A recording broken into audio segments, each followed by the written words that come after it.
We hadn't actually gone to a bar this time. Instead, all of us had crashed into my apartment, and we had just brought home a ton of food, having hit a few different restaurants in the area. The entertainment system was set to some terrible movies, and we all just ate and drank ourselves sick while laughing and sometimes throwing shit at the TV. Sorry June, I'll clean that up after, I promise. We had all gotten comfortable, and I had started working on Short Circuit again while we all vegged out and ragged on the terrible movie. Some action flick about a guy on a train or something? I wasn't really paying attention because it was really just that bad. Hey, bored? Ichi asked from beside me. He had been sipping at a brosif of all things. Not really, this is actually pretty fun. I just want to get this program done ASAP. I know this netrunner, and she is going on a crazy gig. I'm worried she is going to end up over her head, so I want to make sure I give her something to help keep her alive. Huh? I guess that is a worry, isn't it? He muttered, and the way he spoke. I paused the programming to look at him. Itchy? It's kinda stupid. But now that I've said that you aren't going to let it go anyways. I thought you died there for a while, fighting that cyberpunk. I mean, when you didn't pick up. Yeah. Sorry for not responding right away. You don't have to apologize, Motoko. You were fighting for your life. He actually beat you, he said with a hint of frustration in his tone. I'll kill him next time. Gonna get some more chrome soon from Vic and we won't be able to overpower me as easily, I assured him, still a little salty at the whole getting kicked out the window thing. I hadn't and wasn't going to consider how close to dying I had come. If I hadn't managed to grab that pipe, I would have been a Motoko splatter on the ground. I wish I could have helped. I mean, yeah, I'm not like June or anything. Not a frontliner, but I should have been able to do something. Ichi, that guy was a pro. Like the sort of guy that kills high-level people for a living. Don't be stressed at not being at the same level. I'm not at the same level, I reminded him. Yeah. He agreed with a small snort, showing that it was a bitter laugh. Well, if you want to do more, Richie, then let's get you set up to do more. You already upgraded your van for better defense. We should all probably get better armor and gear, I said, calling out over the group. Malcolm looked up from his Chinese food lo mein hanging from his mouth as he perked up. We can definitely figure out a budget and start doing some upgrades, Hiromi offered. I looked to Ichi and he slowly just shook his head, as his face shifted into a smile. All right. You won. I'll stop moping. Better armor and weapons will help. What else could we do? Honestly, we really need a few other things. I was thinking. Some trackers, and mobile cameras? If we are going to make this Section 9 thing work, we need more tools, I offered, and I could see Hiromi's eyes get sharp as she considered it. It would open up a lot of gigs we could do. Those kinds of tools are expensive though. I was actually thinking of trying to make some myself. I've been working on a few things already. Did I show you guys my silencer I made? I know I showed Hiromi, I said, pulling free my Lexington silencer to show it off. Preem. Malcolm called out, climbing over the table, knocking over a few cartons of food as he reached for it. I just rolled my eyes and let him have it. I want a silencer. I'll make you one. But you need to actually get an iron worthy of it. Your Unity is kinda. I trailed off as I realized. My chums really did have shitty gear. Sure, Malcolm and Ichi both had some shotguns and other weapons they would bring along from time to time, but that was baby shit. We needed real iron, especially for my chums. We are going to get some assault rifles, and body armor for all of you, I decided right then. Expensive, Hiromi reminded me, but I just scoffed. Hiromi, those are free. We just need to find someone who already has them. I reminded her back, and that caused her bright optics to go nice and wide as I reminded her we were loot goblins. Hey. Yeah. We need a new gig, clear out some gonks and steal everything. Malcolm called out cheerfully, waving my silencer around in the air. Be careful with that. I am, he said, but eventually huffed and handed it back. So new gear, huh? Ichi asked, and I nodded. We are still young. We should keep working on improving skills, gear. We need to keep moving forward so we can be safe doing more and more. I called out, fist raised, and a moment later Malcolm joined me, arm up in the air, while Ichi and Hiromi looked on as if wondering why they were chums with us. Of course I reached out and grabbed Ichi's arm to force his arm up as well, and Malcolm, catching on quickly, did the same for Hiromi. Section 9. I called out, happy. The others had diminished levels of engagement, but that's fine. Oh. Hiromi jerked back suddenly as she reached into her jacket and started fumbling around, pulling at an inner pocket until she pulled out what looked like a deck of playing cards at first, but as she flashed them to the rest of us I understood. Oh. You made more business cards. I did. I finished the design during business engagement and advertising class, she said, looking happy, as she tore a chunk off the deck and handed them to each of us. I looked it over and whistled. They weren't made of paper or something, but were thin plastic. Indented in them was a silver filigree, but the letters were printed. Section 9. Investigation. Protection. Bounty hunting. And of course a phone number, but also an email, which was obviously one Hiromi made. That's so cool, I whispered, flashing the card in the light, letting the silver letters flash in the light. Nova Hiromi, Ichi said as he nudged her shoulder, and I could see the corpo girl preen under the attention. Vic. Motoko, hey kid. It's time for me to chrome the fuck up, I said, deepening my voice to sound all sinister, and then I smiled brightly. I'm so excited. Vic just looked at me for a moment before chuckling and shaking his head. Is that from some show? Yes, but also no, I answered, because explaining what Edgerunners was isn't something I was going to do. You have it? Yeah. I found what you wanted. You sure about this, kid? You wanted to take it slow, but this is a big change. I am. Not just because that Edgerunner, Cyberpunk, trenchcoat wearing gonk beat the shit out of me even. I explained as I settled into the chair. I tapped my shoulders. I've had my shoulders stretched out, or dislocated a few times now, and it's getting old. Yeah, this will definitely fix that. Vic agreed, and then he wheeled it up. It would look pretty sinister if not for where I was. A plastic bag with metal bones, human bones, rested on the table. Titanium bones, more tech make. I had these whipped up using your measurements. You sure, kid? This kind of stuff will definitely ruin your natural growth. I'm already Asian, Vic, probably only got a couple inches left in me anyways. Besides, I have my special healing. I'm not sure what the combination of the two will be like. And I have the best stripper in Night City watching over me in case I need to be let out a bit. My absolute buttering up of Vic only partially worked, as the older man scoffed but was still smiling at me, as he rolled over. Well, I'll do what I can to keep you healthy, of course, but I'm not a miracle worker. Which was a lie, and the big smile I was shooting at him was my answer to that. Alright, kid, lose the leotard, put this on, now lay back. Now I told you this is going to be a while. I know. I'm all yours, Doc, I assured him as I shucked out of my clothes and threw on the little almost paper-like gown he handed to me. Vic even did the cute turn around not to look thing. Adorable. Once I was clothed and settled in, he turned back around.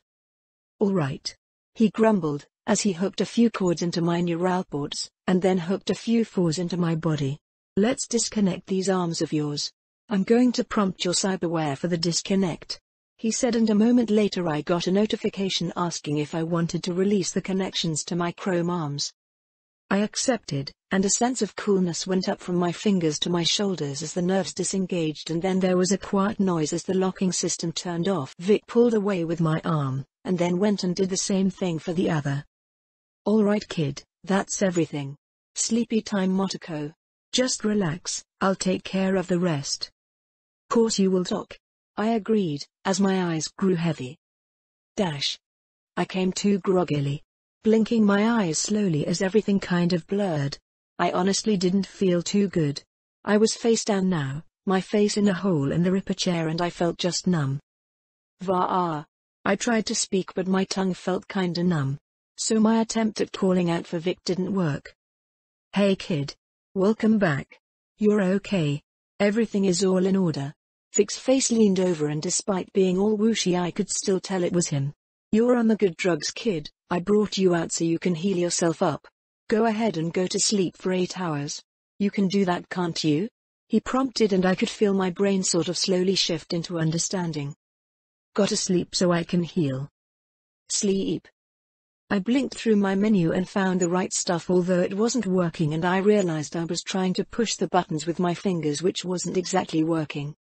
Then I pressed the right button mentally and instantly everything went dark. Then I blinked. I'm awake. I called out, blinking away a bit of gunk, but I couldn't get up as I tried to rise up. Easy kid, I have you strapped down. Let me check you over. This is the first time we've done such an invasive surgery. I want to see how your healing handled it. Yeah, okay. I mumbled around the plastic fluff that was cradling my face. I almost shivered as cold hands went over my shoulders. The weirdest part was just how normal it felt. I just had massive surgery. The sort of stuff that would have likely killed anyone attempting it back in my previous life. Alright, well, let's get your chrome reattached. Everything looks good, amazing even. Damn kid. That healing of yours is unreal. Vic muttered. Then a few moments later I felt something press against my shoulder. Then with a quiet whir the locks hooked back in, and a tingling ran down my arm. He rolled around and did the same to the next one, leaving me with two arms that felt like I had just fallen asleep on them. So, it worked? Course it did. Come on kid, this is baby stuff. Any back alley ripper could do this. Not well, mind you, he said with a joke as he finally popped the straps holding me down and I rose up. Like usual, I felt perfectly fine after 8 hours of sleep. As I sat up I noticed that Vic had thrown up an opaque plastic sheet to block me off from view of the entrance. Had some customers come in, privacy is important, he told me as he noticed me looking at it. Thanks Vic. I accepted. It was nice of him. Most rippers wouldn't have even cared, but I turned my focus back on my body. I was still in the medical gown he had given me, but that just made it easier to reach behind me and start poking and prodding at my back. Not a stitch, or a scar from what I could see. Here kid. Vic brought up a set of mirrors letting me see that my back was as pristine as always. Despite the fact that he had basically ripped out every bone between my shoulders and replaced them with a titanium replacement. I don't feel any different. I made sure they would weigh the same. Vic answered, and then he settled the mirrors down and looked into my eyes. I'm curious Motoko, so I have some questions. Normally the recovery period would give someone the sense something is wrong, but you bypassed that, so I want you to do some stretches and things. I want to make sure everything is how it should be. Both physically. And then he poked my forehead. And mentally. Sure Vic. Whatever you think is best. I agreed without any fight. Alright, go ahead and do some stretches. Tell me if you feel anything different. Anything off. No matter how minor. I shrugged, and that felt the same, so I started stretching. As I ran my arms through different positions I did feel a difference. It feels like my arms are more attached. Does that make sense?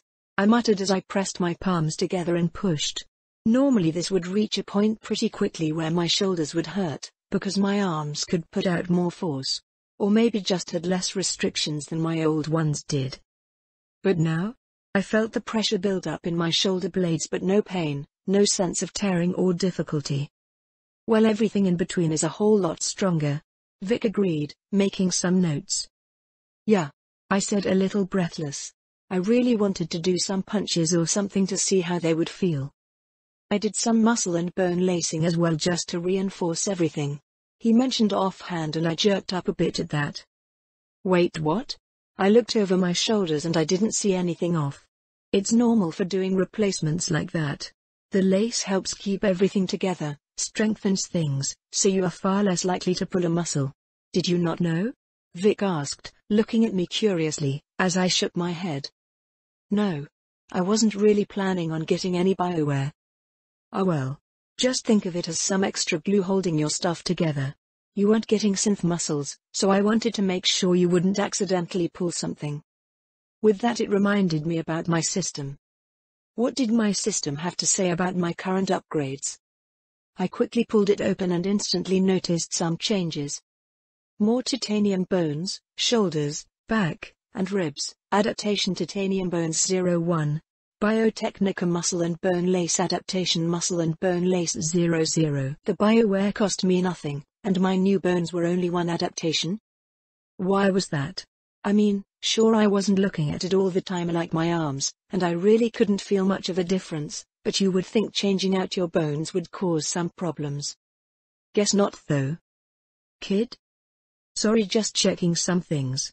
I'm actually feeling pretty good, Vic, I said, even as I returned to poking and prodding my shoulders and back. Well, let's go through a few checks and then I guess I'll send you off.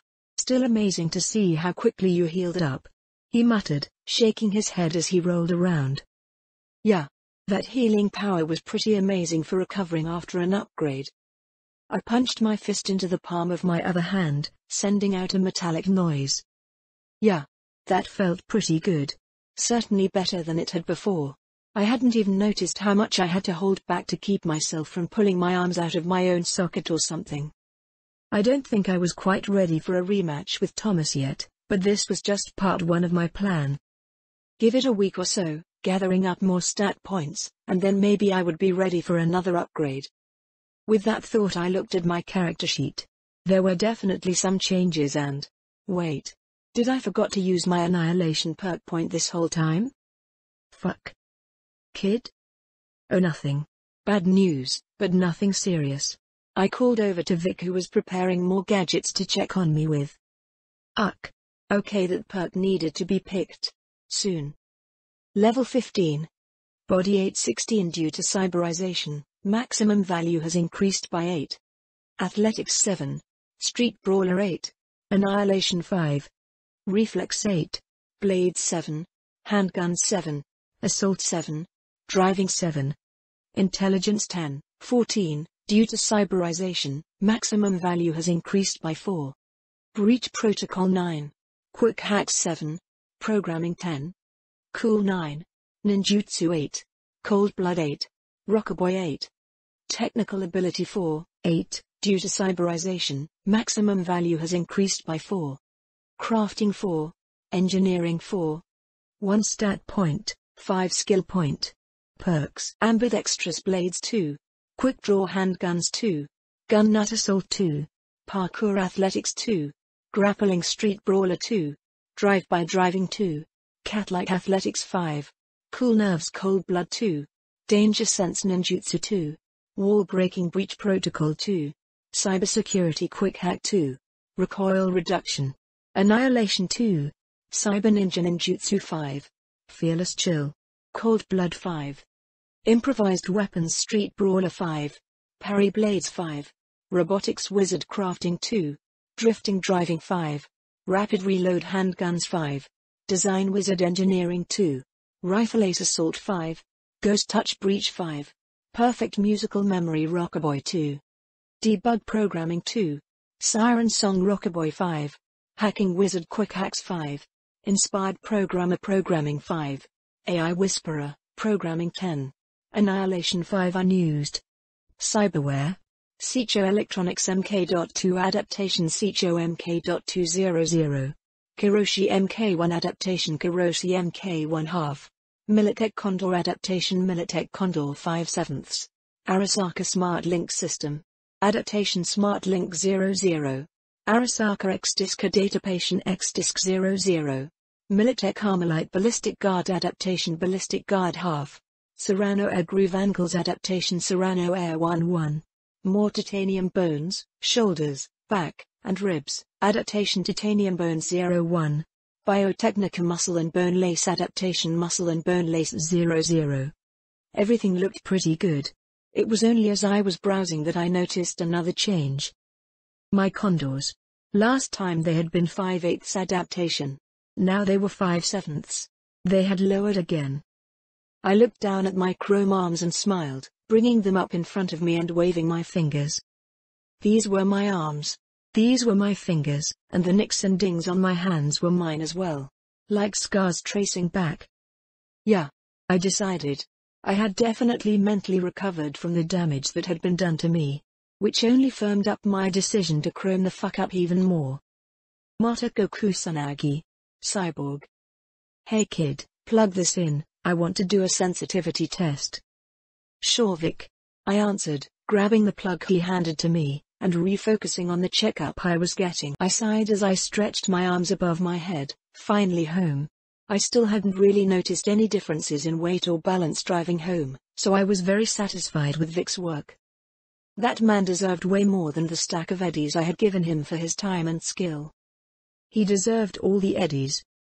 "Hey, there you are," June called out as I walked in the apartment.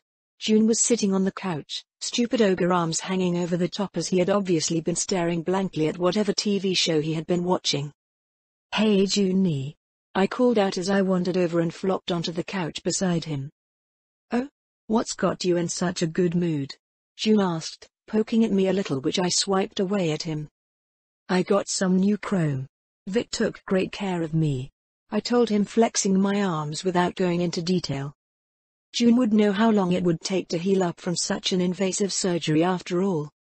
"Yeah? Just bone and muscle lace stuff," I lied to him, before relaxing back and looking at the TV. "Anything good on?" "Nothing you'd like," he said, laughing. "Bleg," I answered, sticking out my tongue. "I guess I'll get back to work." "Work?" "I'm trying to finish a new program, Zappy Zap," I muttered, wiggling my fingers. "I don't even want to know." "It's a short-circuit hack." He agreed, but really he was just ignoring me. "Well, I know the first person I am testing it on," I muttered, and of course in response June reached over to grab me, and I kicked out and then we were wrestling, only now things were different. June's stupid ogre arm might be super strong, but now I could bring to bear all of the strength of my own chrome arms. I reached out and grabbed his arm with both hands, and squeezed, actually forcing his arm to bend away from me. "I'm strong," I told him, my face splitting into a big grin. Which is when June huffed out a laugh and just jerked his arm forward. I had about half a second to realize June was a fucking asshole before the movement flipped me entirely off of my butt and then off the couch, crashing into the floor with a loud thump. "You are such a dick. Can't let you get too overconfident with those wet noodles you call arms," he mocked, flexing his arms at me, as I just lay there on the floor for a minute stewing. I was going to chrome up so much that I could throw him around, I decided. Right then and right there. Was I going to chrome up because I wanted to be a cyborg? Because I wanted to be strong enough to kill scavs, or to go toe-to-toe with cyberpunks like Thomas? No. I must defeat my brother. I stood up and brushed myself off, ignoring the mocking smile on June's face as I stalked away with all the dignity I had left to go find my laptop. I spent the rest of the night hammering away at Short Circuit. Although I was making great progress, my version was already much smaller than the version I had originally picked up from Yoko. The problem was, I wasn't really coming up with anything to make it special. It would just be an efficient version of the hack, which wasn't a bad thing, but if I was going to make something, I wanted it to be more than just efficient. Short Circuit at its most bare bones was a hack that attacked power systems for cyberware, convincing them they needed to do an emergency discharge to keep something from exploding. That was actually why it was non-lethal. Sure, an electronic jolt wasn't exactly a pleasant experience, and it might knock you out, but it wouldn't kill you. The emergency discharge couldn't release enough power to instantly stop someone's heart or anything. But I wanted more than just that. I wanted something that would make a netrunner do a double take when they saw it. Something that Sasha wouldn't just blow off when I handed it to her.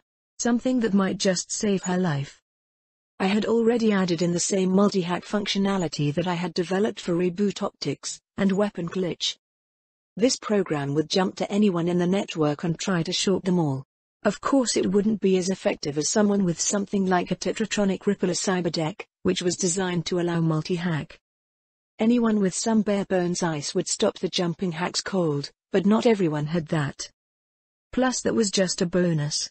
A basic design addition that barely added any RAM requirements to the hack. I wanted this hack to be unique.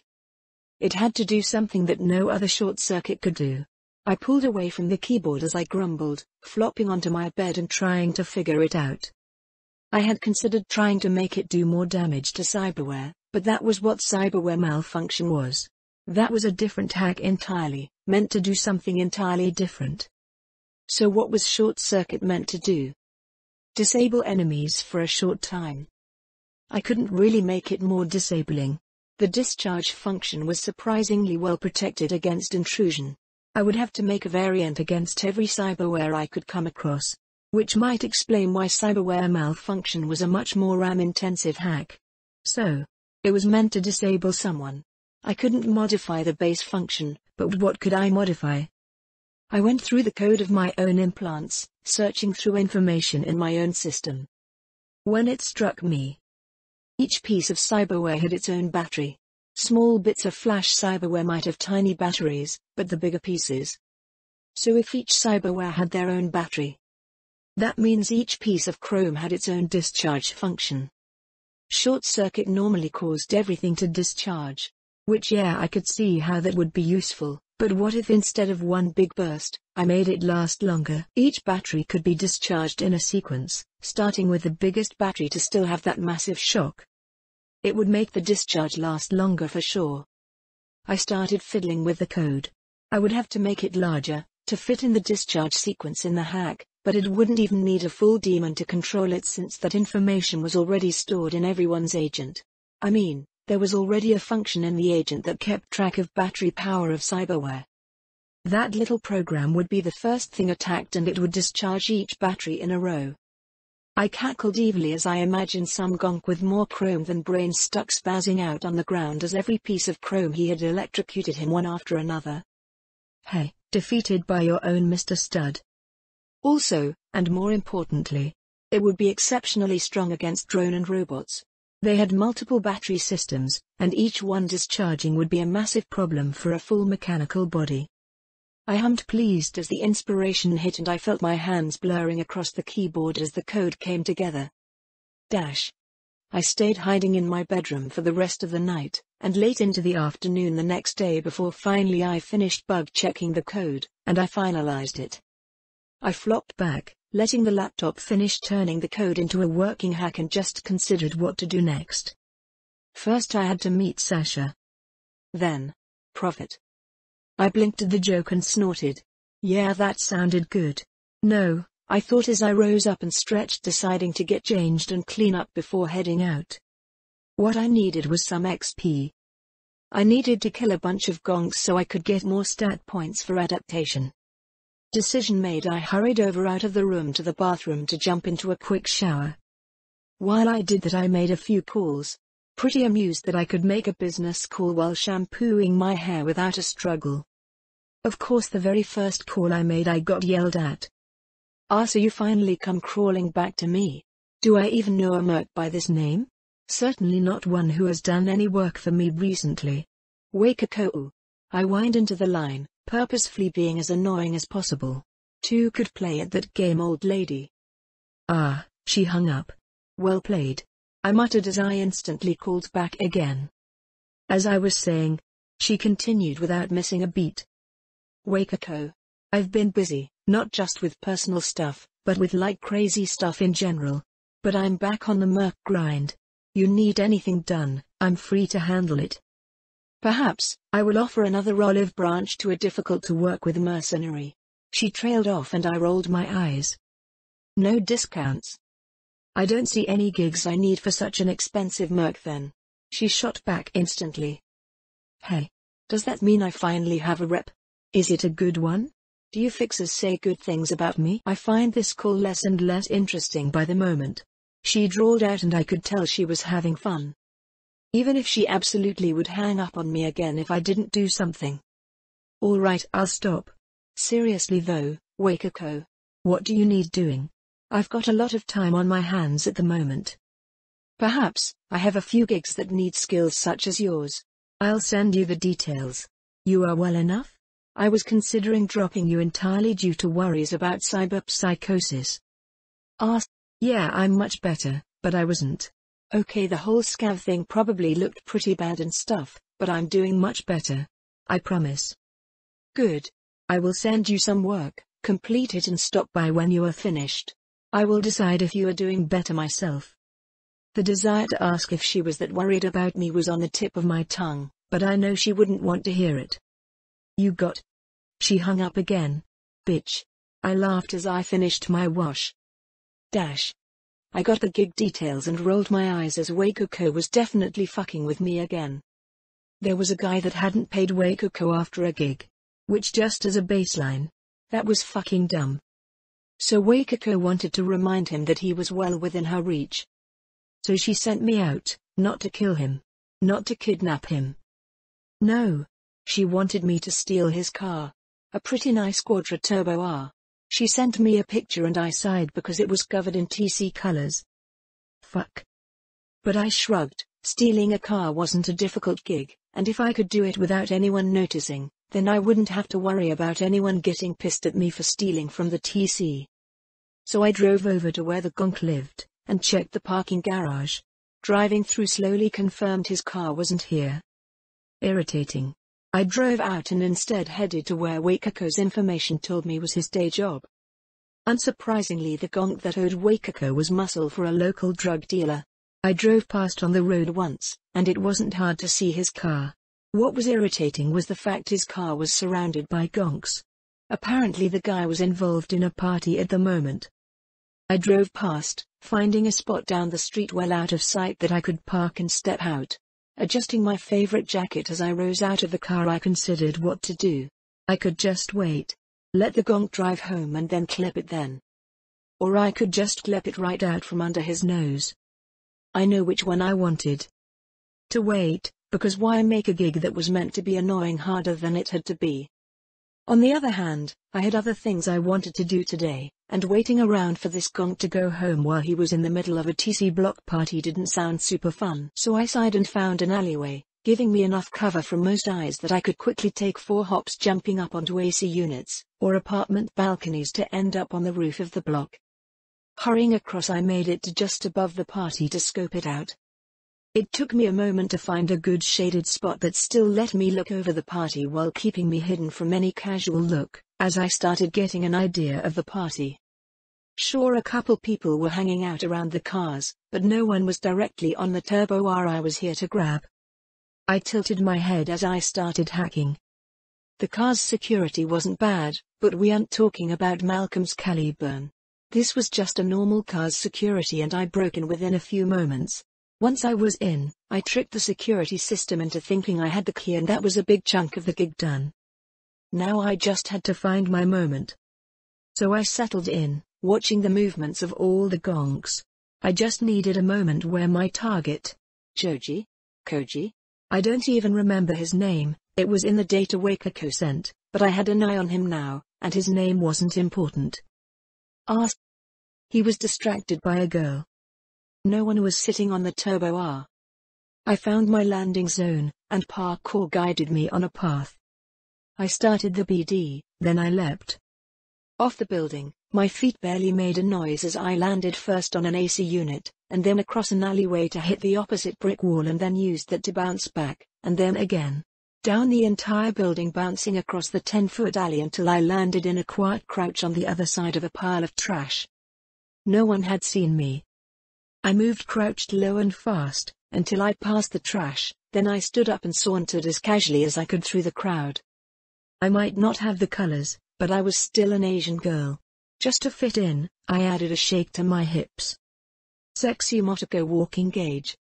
I slipped through the crowd with a little smirk on my face, and looked like I had something planned on my face.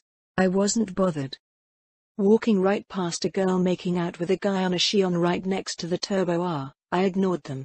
The driver door opened, and I slipped in, the door shut, and after checking to make sure no one was behind me, I started it up and throttled quietly out of the spot onto the street, and then started driving off. BD over. Gig complete. Dropping off the Quadra Turbo R into the garage Wakako wanted it placed in, I headed out and waited for my own Quadra Type 66 to catch up. While I waited, it was time. I called Sasha. Ringing. What's going on, kitty cat? Sasha picked up with all the excitement and energy I was coming to expect from the woman. Sasha, I finished that quick hack I was telling you about. The short circuit one. Want to take a look? I don't know, Toko, it's not really my style, you know? Trust me, this one is good at disabling someone, especially someone chromed up for a much longer period of time than the off-the-shelf program. If someone with a bunch of chrome annoys you, you can hack them out, and leave them getting zapped on the floor for a good long while. It's preem. The line was quiet for a moment and then all I heard was a burst of giggles. Okay, that does sound like something I want to try on Maine someday. I'm currently at the Turbos on Longshore, the one near the riverfront. We're hosting a party right now. You should come. I blinked. Wait. Turbos. That was where Maine's crew always hosted their parties and stuff. But that was in Westbrook? Are you telling me I lived like a block from where Maine's crew had their parties? I was struck speechless for a long moment as the realization hit that I could have met Sasha and the crew so much easier. Toko, you there? What? Oh yeah. I was just surprised I used to live over there. I'll head over. I can't wait for you to see this hack, Sasha, you're going to love it. You're making me blush, kid. Hey. I've never had a little cowhide before. It's so cute, I totally get it now. Come on, hurry up. I need to show off my little programmer to everyone. Wah. I'm not a cowhide. I mumbled petulantly. But Sasha was ignoring me and all I could do was grumble and agree that I was on my way. I mean, I guess I wasn't at Sasha's level with the net running stuff. I was definitely better at programming, but I guess I was a cowhide. Fine. I grumbled as my quadra finally pulled up. Sliding in, I started driving, finally getting my update from Waikiko. I confirmed the vehicle was secured, and reached out to the target. Turns out he hadn't noticed his car disappearing on him. I received quite the satisfaction in hearing his discomfort at that. Excellent work. I will have another gig for you soon. Payment and bonus has been sent. I blinked at the message, and checked the actual update, and whistled a little. She had given me a nice little bonus. Hey, I guess ghosting the car out from under his nose pleased Waikiko. Well, I guess it was a good thing I was going to a party. Time to celebrate another gig completed.